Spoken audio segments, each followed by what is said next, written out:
Hey everyone, today I'm going to be showing you how this cheap knockoff compact camera stabilizer that I got off eBay for around 40 bucks can fare up against the monster that is the Glidecam HD 4000. I'll be showing you which one you should buy and which one is better value for your money.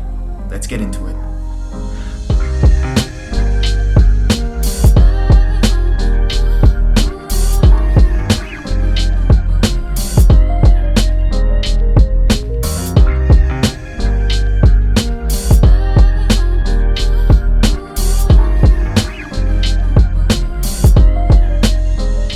In this video, I'll be going over three main aspects that each stabilizer should cover. And the first one is the quality of the stabilizer. So first off, the compact camera stabilizer, which I got off eBay for around $40. It's very cheap considering what it does, and it's very solid. It's very well built in my opinion. It's solid metal, it's quite heavy for its size. It's almost parallel to the Glidecam in my opinion.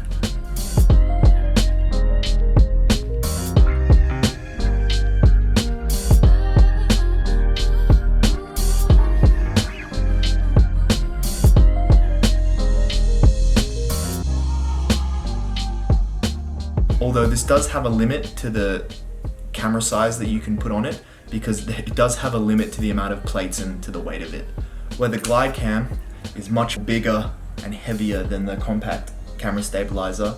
It's built for much more big production cameras like RED cameras or like C100s or of those nature, because it does have a huge plate that you can put the camera on, whereas the small compact camera stabilizer, it only has this size to put the camera on, which can be a bit of an issue if you're using a larger DSLR.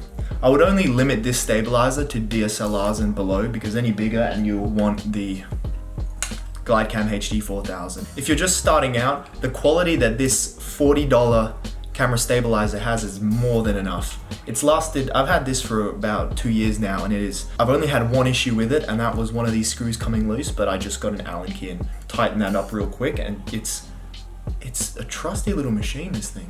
And when it comes to the Glidecam HD 4000, this is the bigger end of the Glidecams. You can get smaller ones, but honestly, I would most likely go with the compact camera stabilizer because it's just so much cheaper. Because the Glidecams retail for about, sorry, Google's being annoying, $500, was $650. $600 for this, which basically has the same result as this $40 stabilizer. If you have any camera bigger than DSLR, you will want the Glidecam, but $650. I've said enough. Now on to the second aspect, which is portability. Now this is where I really do think that this small compact camera stabilizer really shines. It is so easy and portable and so easy to set up and use. They do take the same amount of time to balance because they do use the same method of counterweights at the bottom, but the compact camera stabilizer, it is so small. That's how big it is. It is so small.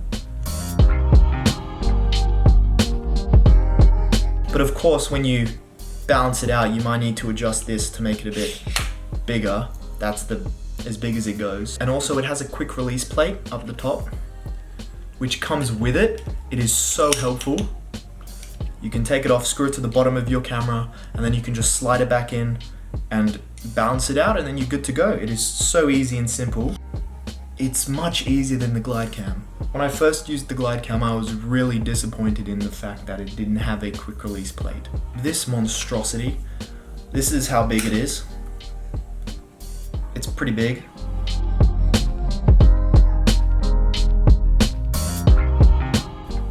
Not something you can just fit in your backpack, and that is the smallest size for it. Another big downer I had with it is that it's got so many screws in it. I've taken so many screws out of it, and I literally have 8 screws here and like a whole smothering of plates that go onto the Glidecam.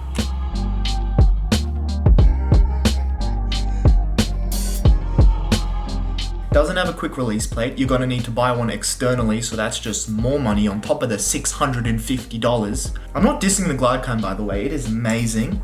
It's really incredible, but I just think if you're starting out, investing in one of these smaller compact stabilizers is definitely the way to go. In order to take the top plate off to screw the camera in, you're gonna have to take out around 13 screws in order to take the plate off to be able to screw your camera in and then put the plate back on. Now for me, that's a deal breaker, because you're gonna wanna be able to take the camera off as quickly as possible, put it on, say, a tripod, or make it handheld without having to unscrew 13 different screws to be able to take the plate off. The one thing that I feel the Glidecam has over the compact stabilizer in portability, ease of use wise, I guess, is the fact that it has small, fine adjustment knobs on each side, which you can use to adjust the weight of it to help balance it easier. You sort of have to gauge, I guess, the appropriate equipment to use for each job, because if you have a job where you're, like, say, weaving through people really quickly, like, because I just finished a job where I had to do that, and I was gonna use the HD 4000, but I was like, this is gonna kill someone if I hit someone with this. So instead I took the camera off, put it on the compact stabilizer, and it worked just as well. I'll show you the rig I used.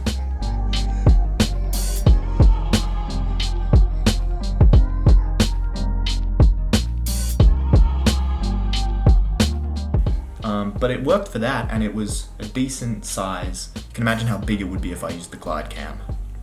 But on to that, I'm going on a tangent. The third aspect is value for your money. Now, I've been talking about this throughout the video, but I believe it's pretty self-explanatory. If you're starting out and you don't have $650 to blow on a stabilizer, although it is a pretty gnarly investment. If you don't have 650 bucks, then go and invest in a compact camera stabilizer. $40 on eBay, very easy to use. It does require practice, quite a bit of practice, but you'll get the hang of it after a while. With all the features that the compact camera stabilizer has, I'd suggest going with this, considering it is only $40 and it is solid built metal, which does stabilize very well. I'll link both of them in the description. If you want to go and check them out, go for it. They are incredible. I hope you guys enjoyed the video and gained some value out of it. Thank you guys for watching, and I'll see you guys next week. Peace.